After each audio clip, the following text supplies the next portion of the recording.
সম্মানিত ভাইয়ের একটু খেয়াল দিয়ে শুনতে হবে।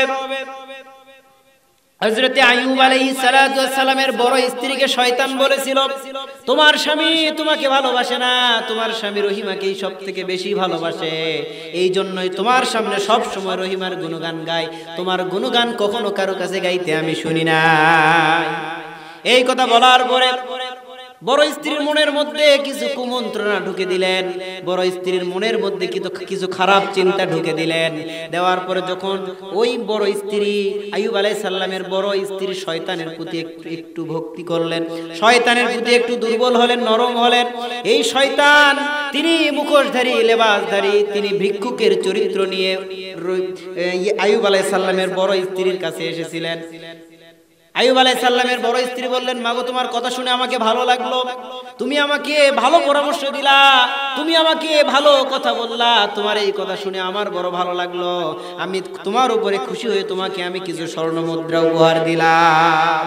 শয়তান বললেন, না না না ও মা, আমি তোমার কাছে ভিক্ষা করার জন্য আসি নাই, আমি তোমার কাছে ভিক্ষা নেওয়ার জন্য আসি নাই, আমি শুধুমাত্র তোমার ভালো দোষটা, ভালো গুণটা দেখানোর জন্যই এসেছিলাম। সবার কাছে ভিক্ষা নেওয়া যায় না। মহিলাদের চরিত্রটা এমনও আছে ভাই, যেই মহিলাগুলো অন্য আরেকজনের কথা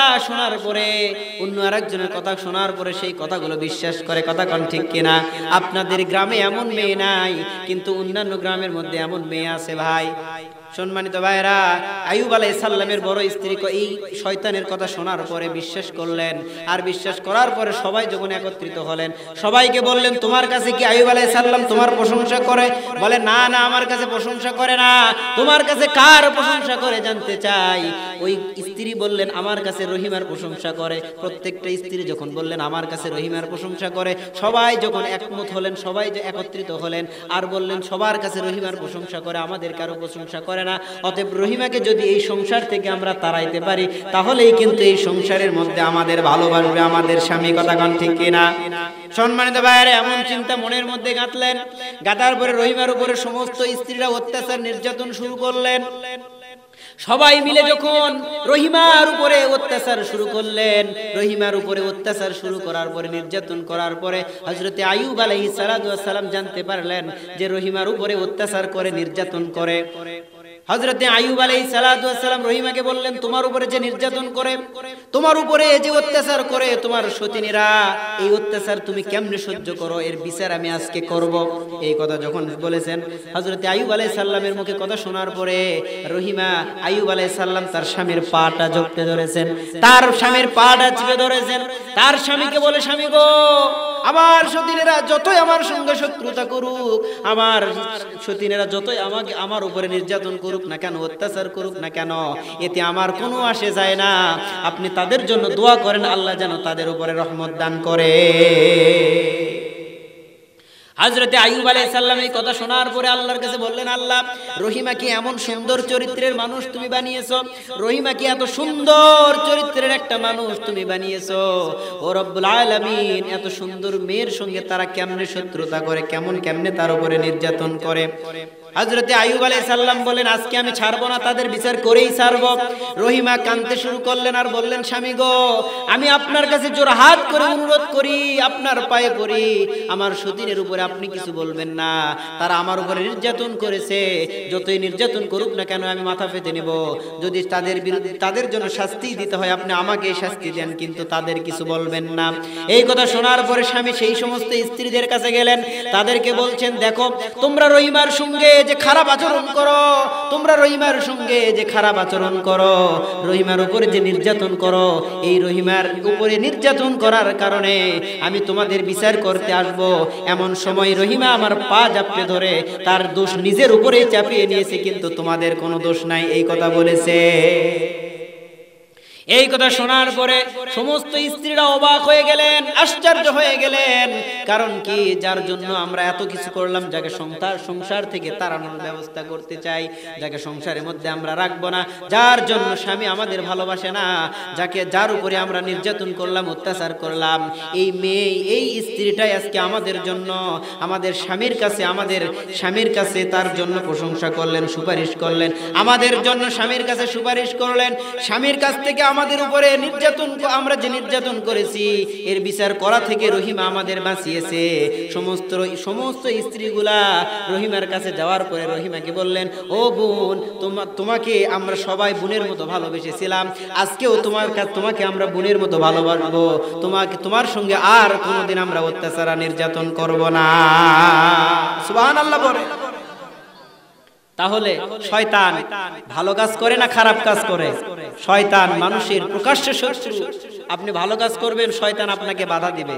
আপনি 5 টাকা দান করবেন, একজন ভিক্ষুক, আপনি 5 টাকা দান করবেন, শয়তান আপনাকে বাধা দিবে, দান করিস না, এই 5 টাকা হলে তোর এখান থেকে বাজার পর্যন্ত যাওয়া যাবে। কথা কান ঠিক কিনা? আছে না নাই? যদি আমরা দান করি, যদি আমরা ভালো কথা বলি, নামাজের সময় দেখবেন, নামাজে যাব এই শীতের সময়, ওযু করব, ঠান্ডা না ওযু আজকে করব না, থাক আসরের নামাজ কাজা পড়ে নেব। কি পড়বো? কাজা পড়বো। কাজা পড়ার সময় পার হয়ে চলে যায়, কিন্তু আমরা নামাজই পড়ি না। কথা কোন ঠিক কিনা? এমন আছে না নাই? এই জন্য আল্লাহ রাব্বুল আলামিন বলেন, যেই সমস্ত ঈমানদার মুত্তাকি বান্দা হবে, এই বান্দারা কখনো আমার রাস্তা ছেড়ে, আমার পথ ছেড়ে তারা কখনো শয়তানের পথকে অনুসরণ করবে না। তারা ঈমানদার, তারা মুত্তাকি, তারা আমার পথেই থাকবে, আমার রাস্তায় থাকবে। তাদের উপরে জেল জুলুম নির্যাতন যাই আসুক না কেন, সব কিছু তারা মেনে নিয়ে আমার উপরে তারা অটল থাকবে। চিল্লায় এখন ঠিক কিনা?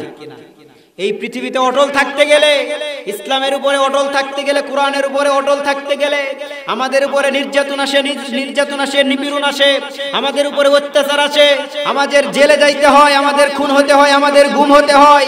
কিন্তু মুসলমান একটু মনোযোগ দিয়ে শুনতে হবে। মুসলমান আপনারা জবাব দিবেন, আমাদের উপরে যদি জেল আসে, আমাদের উপরে যদি জুলুম আসে, আমাদের ইসলামের উপরে থাকার কারণে যদি আমাদের গুলিও খেতে হয়, ইসলামের উপরে কোরআনের উপরে থাকার কারণে যদি আমাদের মরতেও হয়, শহীদ হতে হয়, আমরা মরতে রাজি আছি, শহীদ হতে রাজি আছি, আমরা গুলি খাবো, আমরা ফাঁসির কাষ্ঠনিতে জ্বলবো, কিন্তু ইহুদি আর মুরতাদের কাছে কখনো মাথা নত করবো না। চিল্লায় এখন ঠিক কিনা?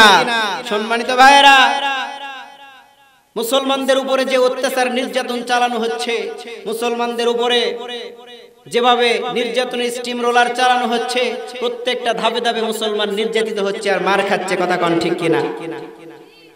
আসল কথা বললেই দোষ। আপনি আসল কথা বলবেন, আপনাকে ধরে ফেলবে। হক কথা বলবেন, আপনাকে ধরে ফেলবে। কারণ এই জন্য আপনি সত্য কথা বলবেন, সত্য কথা বলার কারণে টাকা খাওয়া হবে না। কথা কোন ঠিক কিনা? 2 লাখ টাকা দেয় আর বলে যে ভাই আমি আপনাকে চা খাওয়ার জন্য 2 লাখ টাকা দিলাম, আপনি চা খাবেন। চা খাওয়ার জন্য যদি 2 লাখ টাকা হয় ভাই, তাহলে বিরিয়ানি আর মিষ্টি খাওয়ার জন্য কয় লাখ টাকা হবে চিন্তা করে। চা খাওয়ার জন্য যদি 2 লাখ হয়, বিরিয়ানি খাওয়ার জন্য কয় লাখ টাকা হবে ভাই? এই কথা যদি বলি তাহলেই দোষ। এই কথা বললে, এই কথা হুজুররা বলে, এই কথা বলার কারণে তো আমরা এটা খাইতে পারি না। এখন কি বলে? হুজুররা কন্ট্রাক্ট করে, এটা হারাম। হুজুররা এত টাকা নাই, এটা হারাম। হুজুররা কেন টাকা নাই, এটা আপনারা চিন্তা করলেন না। আপনি এখান থেকে ঢাকাতে একটা প্রোগ্রাম করতে যাবেন, বাসে যদি আপনি যাইতে চান, ওই প্রোগ্রাম আর করা লাগবে না, ওই মাহফিল আর করা লাগবে না। কথা কোন ঠিক কিনা? মাহফিল আর বুঝতে পারবে না। রাস্তার যে জ্যাম জট আর গাড়ির যে পরিস্থিতি, যে অবস্থা, একটা কার নেবেন, একটা কারের ভাড়া কত আপনারা চিন্তা করেন? 6 থেকে 7 হাজার টাকা ঢাকার ভাড়া, ঠিক কিনা জোরে কোন? শুধু ঢাকা নয়, প্রাইভেট কার যেখান থেকেই নেন না কেন 2000 এর উপর সব ভাড়া। ডাক্তারের কাছে আপনি যাবেন, 5 টাকার একটা কলম দিয়ে নাপা প্যারাসিটামল আপনার ট্যাবলেট আপনার প্রেসক্রিপশনে লেখা দেবে, 600 টাকা ভিজিট নেবে। কথা কোন ঠিক কিনা? এটা কি হালাল? বলেন এটা হালাল? এটা যদি হালাল না হয়, এটা যদি আপনাদের কাছে হারাম হয়, তাহলে এর তো কোনো প্রতিবাদ কেউ জানান না, এর কোনো প্রতিবাদ কেউ করেন না। কারণ ওটা ডাক্তার, আমাদের বলে যে ওটা ডাক্তার, পড়াশোনা করতে অনেক টাকা খরচ হয়েছে ভাই, এই জন্য সে এতগুলো করে টাকা নাই। মানে তার পড়াশোনা করতে টাকা খরচ হয়েছে, এই জন্য সে 500 থেকে 600 টাকা ভিজিট নাই। 5 টাকার এক কলম দিয়ে প্যারাসিটামল আর নাপাইস্টারা এই ট্যাবলেটের নাম লিখতে যদি 600 টাকা লাগে, পড়াশোনা করছে তার খরচ ওঠানোর জন্য, হুজুরেরা মনে হয় পড়াশোনা করে নাই, আলেমরা মনে হয় পড়াশোনা করে নাই। একটা তাফসির কিনতে যান, একটা তাফসিরের দাম লাগবে 10 থেকে 12 হাজার টাকা। তাহলে এই তাফসির কিনে যারা পড়বে, বলেন তো এর পিছনে খরচা আছে না নাই? কথা বলে না, আছে না নাই? ভালো একটা মাদ্রাসায় আপনার সন্তানকে পড়াবেন, প্রত্যেক মাসে তার পিছনে 5,000 টাকা খরচ হবে। একটু চিন্তা করবেন, যারা মাদ্রাসায় পড়ায় তাদের থেকে শুনবেন কথাটা, তোমার ছেলেকে যে মাদ্রাসায় পড়াচ্ছ 5 থেকে 6,000 টাকা কত খরচ হয়? সে বলবে 5 থেকে 6,000 টাকা আমার খরচ হয়। মনে হয় হুজুরদের মা বাবারা তার সন্তানকে হুজুর বানায়, পড়াশোনা করে আলেম বানায়, তার মা বাবারা মনে হয় পয়সা খরচ করে না? কি মনে হয়, করে কি করে না? তারা যদি পয়সা খরচ করে তাদের পয়সার কোনো দাম নাই, কারণ মাদ্রাসায় পড়ায় যারা তারা গরিব মানুষ, এই জন্য পয়সার দাম নাই। আর মন্ত্রীর ছেলে মেয়েরা ডাক্তার হয়, এমবিবিএস হয়, ইঞ্জিনিয়ার হয়, এই জন্য তাদের টাকার দাম আছে। এই জন্য দাম আছে আমি বলবো তাদের জন্য, কারণ তাদের ঘুষের টাকা এই জন্য দাম আছে, তাদের দালালি টাকা এই জন্য দাম আছে, তাদের মানুষের অন্যায় করে মেরে খাওয়া টাকা এই জন্য দাম আছে। কিন্তু একজন কৃষকের রক্ত ঘামানো টাকা, হালাল টাকা, এই জন্য এই টাকার দুনিয়াতে দাম নাই। কথা কোন ঠিক কিনা? যদি এই টাকা একজন কৃষকের সারাদিন পরিশ্রম করে 500 টাকা দিন মজুরি পায় ভাই, এই 500 টাকা দিন মজুরি হাড় ভাঙা পরিশ্রম করে যে টাকা অর্জন করে, এটা হালাল টাকা।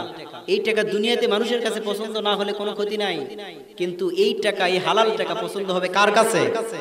জোরে বলেন, কার কাছে? আল্লাহর কাছে পছন্দ হলেই হয়েছে। এই জন্য বর্তমান সমাজে আমরা নির্যাতিত আর নিপীড়িত কেন জানেন? আমাদের ভিতরে ইসলামের কোনো বিধান নাই, আমাদের ভিতরে মুসলমানদের কোনো সংস্কৃতি নাই। কথা কোন ঠিক কিনা?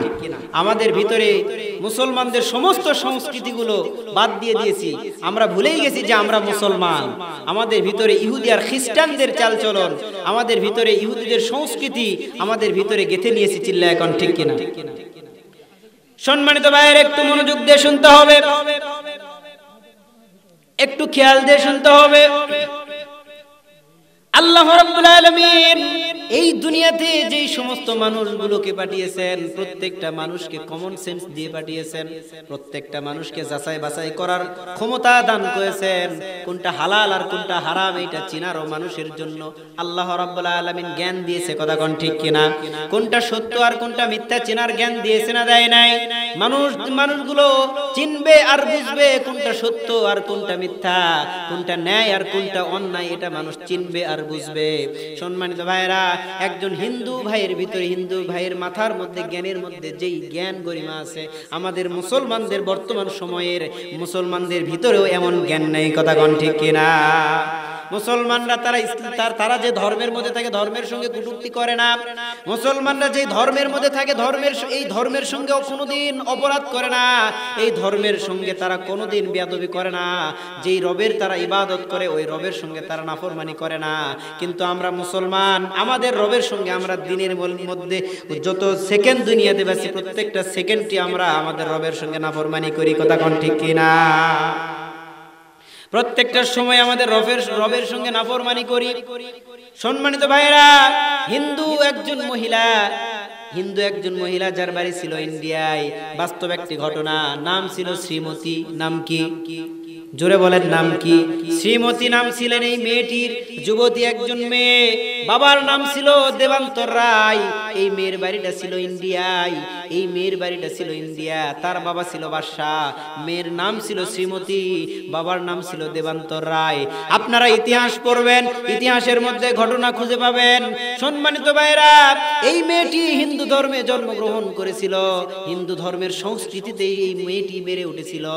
একটা সময়ে যখন মেয়েটি যুবতী হয়ে গেল, এই মেয়েটি যখন বোঝার মতো জ্ঞান গরিমা তার হয়ে গেল, এমন সময় তার বাবাকে বললেন, বাবা তুমি যেই ধর্মের মধ্যে আছো ধর্মের গুরুটা কি আমি জানতে চাই। বাবাকে বললেন, বাবা তুমি যেই ধর্মের অনুসরণ করো ধর্মের গুরুটা আমি জানতে চাই, এই ধর্ম কোথা থেকে আসলো, কেমনে আসলো আমি জানতে চাই। তার বাবা বললেন, আমি তেমন কিছু বলতে পারবো না, তুমি মন্দিরে যাও, এখানে পণ্ডিত মশাই আছে, তুমি তার কাছ থেকেই জেনে নাও আসল তথ্যটা কি হবে। সম্মানিত ভাইয়ের, এই মেয়েটি এবারে মন্দিরে গেলেন।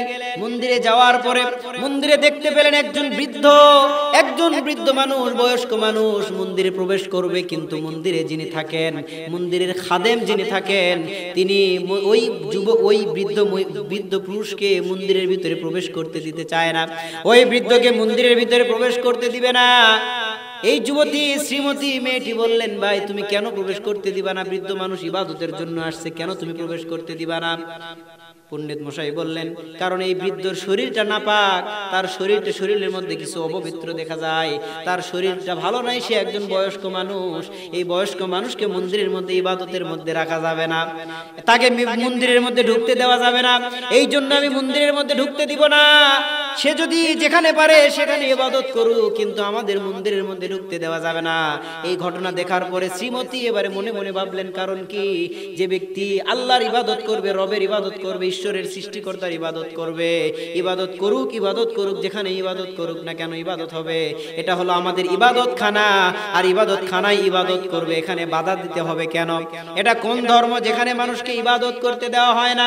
এটা কেমন ধর্ম যেই ধর্মের মানুষকে ইবাদত করতে দেওয়া হয় না? এই ধর্ম কেমন ধর্ম? এই ধর্ম সম্পর্কে আমাকে যাচাই করতে হবে। যেই ধর্মের মধ্যে মানুষের মধ্যে সম্পর্ক নাই, যেই ধর্মের মধ্যে মানুষের মধ্যে ভালোবাসা নাই, যেই ধর্মের মধ্যে মানুষের মধ্যে কোনো সম্পর্ক নাই, যেই ধর্মের মানুষ একজন মানুষ আরেকজন মানুষকে মহব্বত করে না, ভালোবাসে না, একজন মানুষ ইবাদত করে আরেকজন মানুষকে ইবাদত থেকে মারুম করে, এটা কেমন ধর্ম আমি জানতে চাই। সম্মানিত ভাইয়ের একটু মনোযোগ দিয়ে শুনতে হবে, দিলের গানটা লাগায়া দেন। এই শ্রীমতী, এই মহিলা এই ঘটনা দেখার পরে তিনি একটু দূরে চলে গেলেন, তিনি বনবাসের উদ্দেশ্যে চলে গেলেন, বনের উদ্দেশ্যে গেলেন। কিছু দূর যাওয়ার পরে একটা গ্রাম দেখলেন, বড় ধরনের একটা গ্রাম, আর সেই গ্রামের মধ্যে দেখতে পেলেন একটা ইবাদতখানা, মুসলমানরা সেখানে ইবাদত করে। মুসলমানরা যেখানে ইবাদত করে, মুসলমানদের ইবাদত ঘরের নাম কি? জোরে বলেন, নাম কি? মুসলমানরা ইবাদত করে মসজিদ ঘরে। এই শ্রীমতী মেয়েটি দূর থেকে দেখতে পেলেন একটা মসজিদ ঘর, তিনি দেখতে পেলেন মসজিদ ঘর, সেখানে একজন খাদেম ঝাড়ু দিচ্ছেন, ময়লা আবর্জনা পরিষ্কার করতেছিলেন। এই ঘটনা দেখার পরে এই মেয়েটি এবারে ভাবলেন, মুসলমানরা এখানে ইবাদত করে, এই বান্দা, এই আল্লাহর গোলাম, সে তো পরিষ্কার করে ময়লা আবর্জনা ঝাড়ু দেয়, যে ময়লা আবর্জনা ঝাড়ু দেয় তাকে তাদের ভাষায় বলা হয় মুসি। তাদের ভাষায় কি বলা হয়? মুসি বলা হয়, তাদের ভাষায় মেতর বলা হয়। তিনি বলতেছেন, সে তো একজন মেতর, সে তো একজন মুসি, আর সে যদি মুসি হয় তাহলে অবশ্যই মুসলমানদের ইবাদত ঘরে যাওয়ার কোনো তার অধিকার নাই। এই শ্রীমতী এবারে মনে মনে ভাবলেন, আমাকে জানতেই হবে, আমাকে জানতেই হবে মুসলমানদের এই মুসি তিনি যে পরিষ্কার করতেছিলেন, মুসলমানরা তাকে কি বের করে দেয় না তাকে ঢুকতে দেয়, আমাকে দেখতে হবে। কিছুক্ষণ পরে যখন মসজিদে মুয়াজ্জিম সাহেব আজান দিয়ে দিলেন, আজান শোনার পরে প্রত্যেকটা মানুষ নামাজের জন্য যায় কি যায় না? সমস্ত মুসলমানরা যখন নামাজের উদ্দেশ্যে মসজিদের দিকে রওনা দিচ্ছেন, এমন সময় শ্রীমতী দূর থেকে দেখলেন, আমাকে দেখতেই হবে এই মুসিকে তারা ভিতরে ঢুকতে দেয় কি দেয় না। সম্মানিত ভাইয়ের একটা শিক্ষণীয় ঘটনা, এবারে শ্রীমতী লক্ষ্য করে দেখলেন, এই ক্লিনার, এই ঝাড়ুদার, এই মুসি, তিনি ঝাড়ুটা রেখে হাত পাকি সুন্দর করে পরিষ্কার করলেন, ওযু বানালেন। ওযু বানানোর পরে মসজিদে ঢুকলেন, তার সঙ্গে সঙ্গে আরো কিছু সুন্দর পোশাক পরা, টুপি পরা, জুব্বা পরা কি সুন্দর কিছু মানুষগুলো মসজিদের ভিতরে প্রবেশ করে। আল্লাহু আকবার বলেন। সমস্ত মানুষগুলো মসজিদের ভিতরে প্রবেশ করে, কারণ কি, তার মনের ভিতরে জাগার উদ্দেশ্য, জাগার চিন্তা ভাবনা আরো বেড়ে গেলেন। শ্রীমতী এবারে বলতেছেন, কারণ কি, আমার ধর্মের মধ্যে এমন মানুষকে তো মন্দিরে প্রবেশ করতে দেওয়া হয় না, কিন্তু মুসলমানদের ধর্ম বা কেমন ধর্ম, এরকম অপবিত্র অপরিষ্কার মানুষকেও তাদের ইবাদতখানায় ঢুকতে দেয়, কেন ঢুকতে দিল আমাকে জানতে হবে। শ্রীমতী পাশেই বসেছিলেন। যখন মুসলমানরা নামাজ শেষ করলেন, ভাই, নামাজ শেষ করার পরে সবাই যখন মসজিদ থেকে বের হয়ে গেলেন, সবাই বের হওয়ার পরে একজনকে ধরলেন, যিনি মসজিদের ইমাম সাহেব ছিলেন। এই শ্রীমতী হিন্দু মেয়ে মসজিদের ইমাম সাহেবকে বললেন, হুজুর, আমি জানতে চাই আপনাদের এটা কেমন ধর্ম, যিনি অপরিষ্কার মানুষ, অপবিত্র মানুষ, এই অপরিষ্কার মানুষকে আপনারা মসজিদের ভিতরে ইবাদত করার জন্য কেন ঢুকতে দিলেন? ইমাম সাহেব বললেন, মাগো তুমি কে? আমি তোমাকে চিনি না, তোমার পরিচয়টা দাও। তিনি বললেন, আমার বাবার নাম দেবান্তর, আমার বাবা হলেন এলাকার একজন বাদশা, আমার নাম হলো শ্রীমতী, আমি হিন্দু ধর্মের একজন মেয়ে। আমার ধর্মের মধ্যে দেখলাম একজন বৃদ্ধ মানুষ মন্দিরের মধ্যে ইবাদত করার জন্য যায়, কিন্তু সেখানে তাকে অপবিত্র বলে যাইতে দেওয়া হয় না, বৃদ্ধ বলে যাওয়ার পারমিশন দেওয়া হয় না। কিন্তু আপনার ইবাদত ঘরে আমি দেখলাম, আপনারা যেখানে ইবাদত করেন আমি দেখলাম প্রত্যেকটা মানুষ সেখানে ঢুকলো, আর আপনাদের যিনি পরিষ্কার করলেন এই ব্যক্তিও সেখানে নামাজ আদায় করলো। কারণ কি জানতে চাই? ইমাম সাহেব বললেন, মা গো শোনো, এটা এমন একটা ধর্ম যেই ধর্ম একসঙ্গে শত শত মানুষ নামাজ আদায় করতে পারে। আল্লাহু আকবার বলেন। এই ধর্মে এমন একটা ধর্ম, এই ধর্মের মধ্যে শান্তি আর শান্তি, সুবহানাল্লাহ বলেন। এই ধর্মের মধ্যে এমন একটা ধর্ম, এই ধর্মের মধ্যে এমন কিছু নাই, এই ধর্মের মধ্যে এইরকম কিছু নাই যেই ধর্মের মানুষগুলো ইবাদত করবে, সারিবদ্ধ হয়ে একই কাতারে দাঁড়াবে। এখানে মন্ত্রী দাঁড়াবে, এখানে রাষ্ট্রপতি দাঁড়াবে, এখানে চেয়ারম্যান দাঁড়াবে, এখানে এমপি দাঁড়াবে। ওই একই কাতারে রিকশাওয়ালা, ভ্যানওয়ালা, ঠেলাগাড়িওয়ালা, ওই একই কাতারে কৃষক, শ্রমিক, ওই একই কাতারে ধনী এবং গরিব সবাই দাঁড়াইতে পারে। নারে তাকবীর! এটা সেই ধর্ম ভাই। ধর্মের নাম কি? জোরে বলেন, নাম কি? ইসলাম ধর্ম। শ্রীমতী মেয়ে বললেন, ইসলাম ধর্মের ভিতরে এত শান্তি! আল্লাহু আকবার বলেন। এত শান্তি, আমার ধর্মে তো এই শান্তি নাই। তাহলে যেই ধর্মের মধ্যে শান্তি নাই, ওই ধর্মের মধ্যে আমিও নাই। আল্লাহু আকবার বলেন।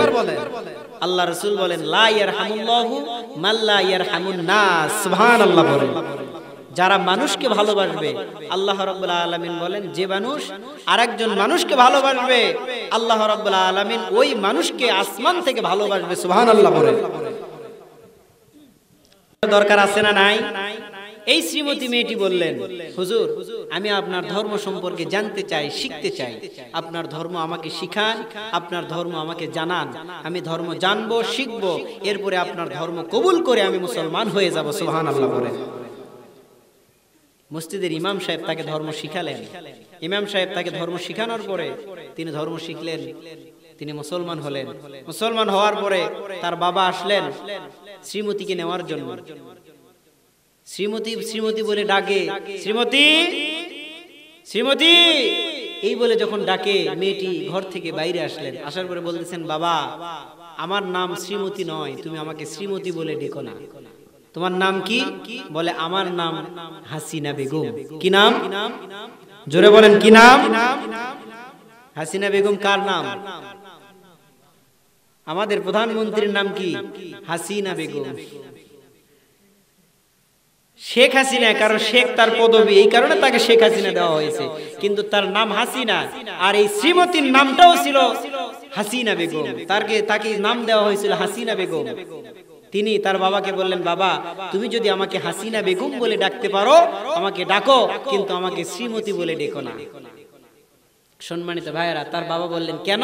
বলে, আমি ইসলাম গ্রহণ করেছি, মুসলমান হয়েছি। তুমি মুসলমান হলা মানে?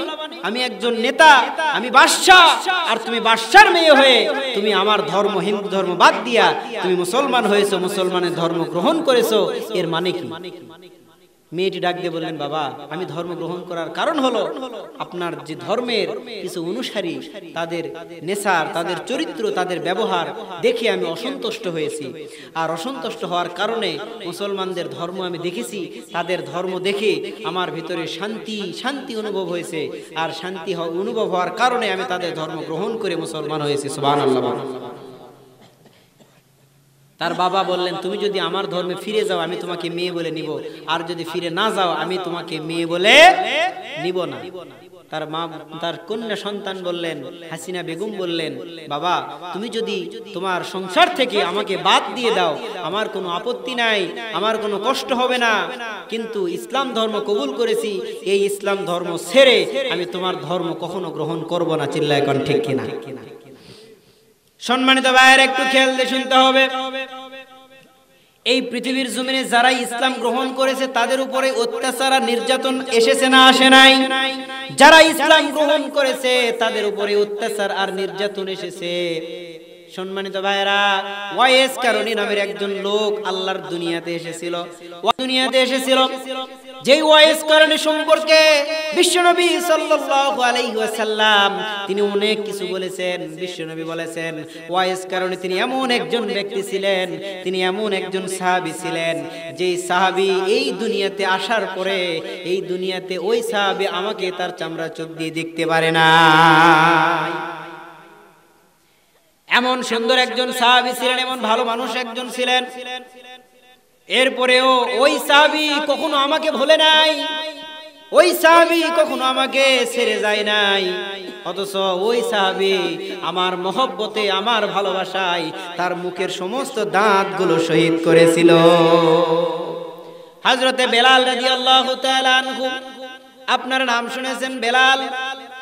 এই বেলাল সম্পর্কে বিশ্বনবী বলেন, এই দুনিয়াতে যখন বেলাল ইসলাম গ্রহণ করলেন, বেলাল ইসলাম গ্রহণ করার কারণে বেলালের উপরে যে অত্যাচার আর নির্যাতন এসেছিল, বেলালকে উত্তপ্ত বালির উপরে শোয়ায়া তার বুকের উপরে পাথর চাপা দিয়ে হযরতে বেলালকে কষ্ট দেওয়া হয়েছিল।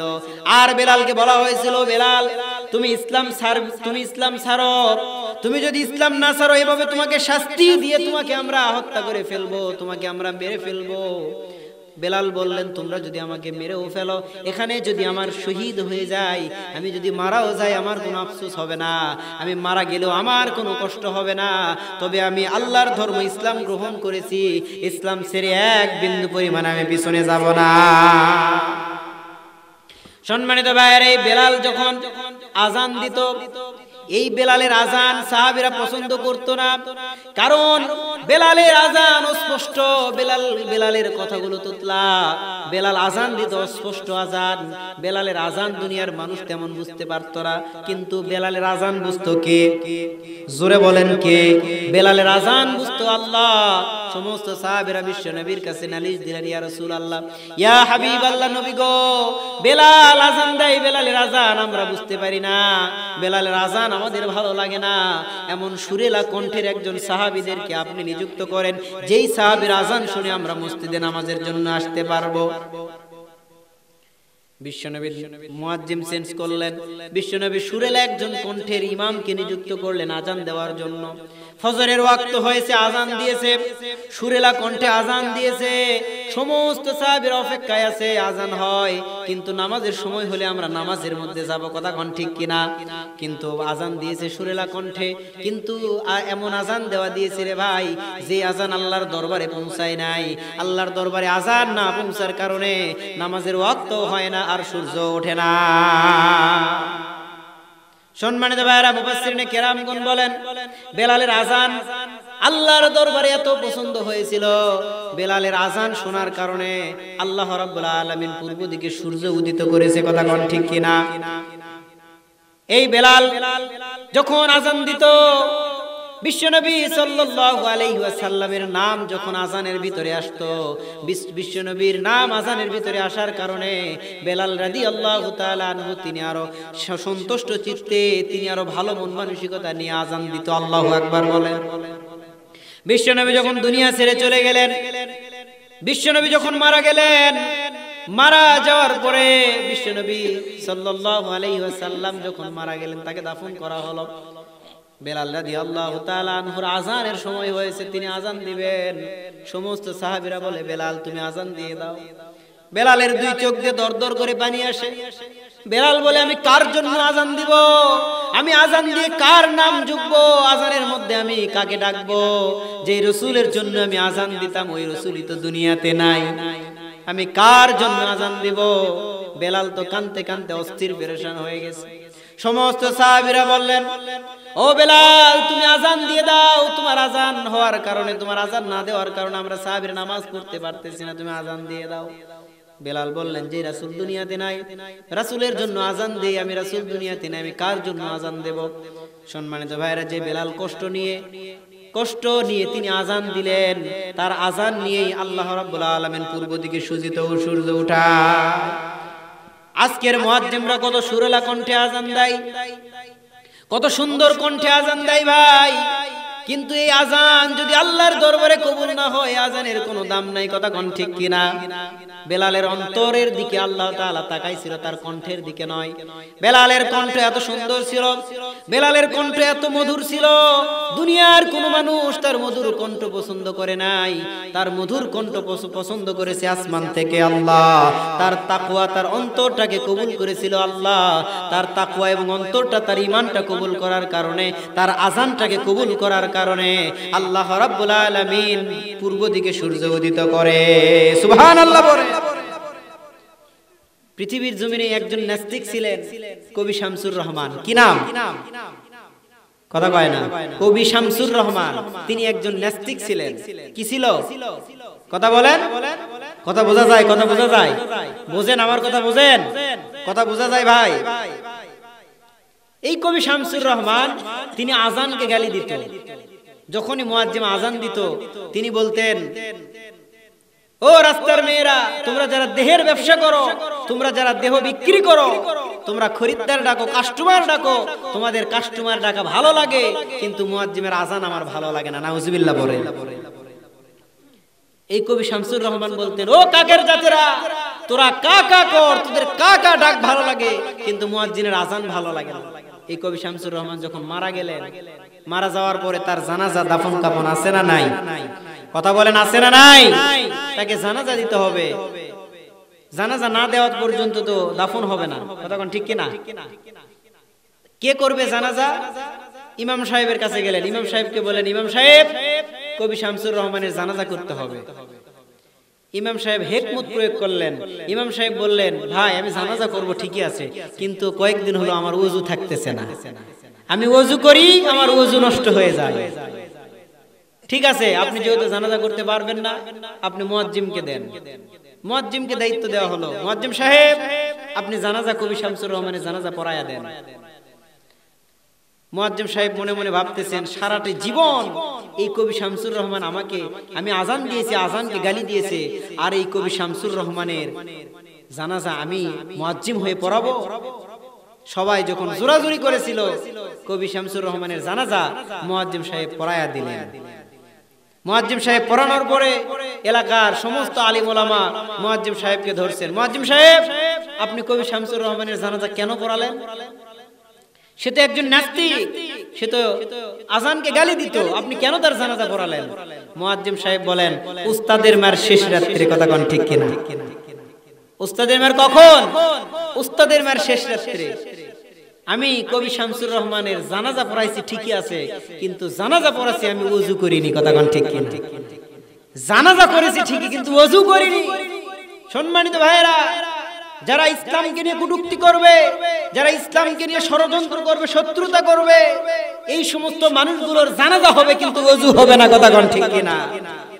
যারা আলিমকে গালি দিবে, যারা আলিমকে মারবে, যারা আলিমের উপর অত্যাচার করবে, যারা আলিমকে জেলখানায় মিথ্যা অপবাদ দিয়ে বন্ধ করবে, এই সমস্ত মানুষগুলোর, এই সমস্ত নাস্তিক আর মুরতাদদের জানাজা হবে, কিন্তু ওযু হবে না। চিল্লায় এখন ঠিক কিনা? সম্মানিত, আমরা দুনিয়ার মানুষ, আমরা নিজেদের উপরে আমাদের নিজেদের কোনো আস্থা নাই, কোনো ভরসা নাই। কথা কোন ঠিক কিনা? আছে, আছে, নিজেদের উপরে কোনো ভরসা নাই। এখন আমরা এমনও কিছু মানুষ রয়েছি, এমনও কিছু মানুষ আছে, যেই মানুষগুলোর উপরে যদি একটু কষ্ট হয়, একটু নির্যাতন আসে, একটু অত্যাচার আসে, একটু সংসারে যদি অভাব হয়, বালা মুসিবত হয়, আমরা আল্লাহকে ভুলে যাই। কথা কোন ঠিক কিনা? আল্লাহর হুকুম মানতে বাদ দিয়ে দেই। আমার সংসারে যদি একটু বিপদ আসে, একটু যদি ঋণের মধ্যে আমি পড়ি, তাহলে আমি আমার কষ্টটা মানুষের কাছে এমন ভাবে প্রকাশ করি, লিল্লাহে তাকবীর, লিল্লাহে তাকবীর। দ্বিতীয় বক্তার আগমন, দ্বিতীয় বক্তার আগমন। ফরিদউদ্দিন আমাদের দ্বিতীয় মেহমান আমাদের মাঝে উপস্থিত হয়েছে, আমাদের মাঝে এসেছে। এখানে আলোচনা দীর্ঘায়িত করার মতো আর কোনো সুযোগ নাই, এখানে আলোচনা করার মতো আর কোনো সাহস নাই, কারণ তিনি নির্ধারিত বক্তা, তিনি আলোচনা করবেন খুব মূল্যবান কোরআন এবং হাদিস থেকে।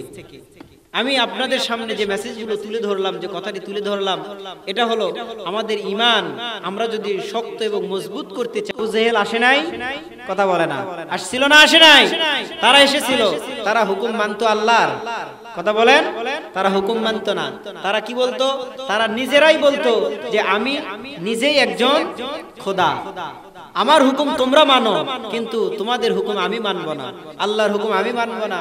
কিন্তু আবু জেহেল, উতবা, শাইবা, ফেরাউন, হামান, নমরুদ, তাদের মৃত্যু কেমন হয়েছিল এটা ইতিহাসের পাতায় স্বর্ণাক্ষরে লেখা আছে। কথা কোন ঠিক কিনা? ফেরাউন মুসাকে ধাওয়া করলেন মারার জন্য। মুসা আলাইহিস সালাতু ওয়াস সালাম তিনি সমুদ্রের পাশে গেলেন, সমুদ্রের পাশে গিয়ে দাঁড়ালেন। তার সাহাবীরা বললেন, নবী হে, আমাদের সামনে, আমাদের ডানে বামে পিছনে ফেরাউনবাসী এবং সামনে আমাদের নীল নদ। এখন আমরা পার হব কিভাবে, বাঁচবো কিভাবে ফেরাউনের হাত থেকে? আল্লাহ রাব্বুল আলামিন বললেন, ও মুসা, তুমি চিন্তা করো না, তোমার হাতের যে মধ্যে যে লাঠিটা আছে, লাঠি যে সমুদ্রের মধ্যে আঘাত করো। সুবহানাল্লাহ বলেন। সমুদ্রের মধ্যে আঘাত করলেন, সঙ্গে সঙ্গে সমুদ্রের মধ্যে রাস্তা বের করে দিল কে? জোরে বলেন কে? আল্লাহ রাব্বুল আলামিন তার নবীকে বাঁচানোর জন্য সমুদ্রের মধ্যে রাস্তা বের করে দিলেন। মুসা আলাইহিস সালাম তার সাহাবীদেরকে নিয়ে সমুদ্রের এপার থেকে ওই পার চলে গেলেন। এখন ফেরাউনবাসী নীল নদের ওই রাস্তার সামনে এসে দাঁড়ালেন। সবাই বলতেছেন অবাক করা কাহিনী, এখানে রাস্তা কে বের করলো? এখানে তো কোনো রাস্তা নাই। ফেরাউন বলতেছে রাস্তা আমি বের করেছি। কে বের করেছে? ফেরাউন বলে রাস্তা আমি বের করেছি। ফেরাউন মনে মনে ভাবছে যদি আমি না বলি তাহলে তো আমার খোদাগিরি থাকে না, এই জন্য আমি রাস্তা বের করেছি, তোমরা আমাকে মানো। ফেরাউনের সাহাবী সঙ্গী সাথীরা বলছেন তুমি যেহেতু রাস্তা বের করেছো, তুমি খোদা, তাহলে ফিতা কেটে তুমি আগে উদ্বোধন করো। ফেরাউন চিন্তা করতেছে আমি যদি এটা উদ্বোধন করি না জানি কি হয়ে যায়, কারণ আমি তো রাস্তা বানাই নাই। ফেরাউন ঠিকই জানে যে রাস্তা বানাইছে কে, ঠিক কিনা জোরে কোন? সবাই যখন সমুদ্রের মধ্যে ফেরাউনের উদ্বোধন করা রাস্তায় নামলেন, যখন সমুদ্রের ঠিক মাঝ বরাবর গেলেন, আল্লাহ রাব্বুল আলামিন জিব্রাইলকে বললেন, জিব্রাইল, আর ফেরাউনকে সুযোগ দেওয়া যাবে না, ফেরাউনকে এখানেই নীল নদের মধ্যে চুপড়াইয়া ফেরাউনকে এখানেই শেষ করে দাও। কথা কোন ঠিক কিনা? সম্মানিত ভাইয়েরা, যারা মুসলমানদের উপরে অত্যাচার করবে আর নির্যাতন করবে, যারা আলেমদের উপরে অত্যাচার করবে আর নির্যাতন করবে, এই ব্যক্তিগুলো দুনিয়া থেকে ইন্তেকাল করবে, মারা যাবে, তাদের লাশ পর্যন্ত খুঁজে পাওয়া যাবে না। চিল্লায় কোন ঠিক কিনা?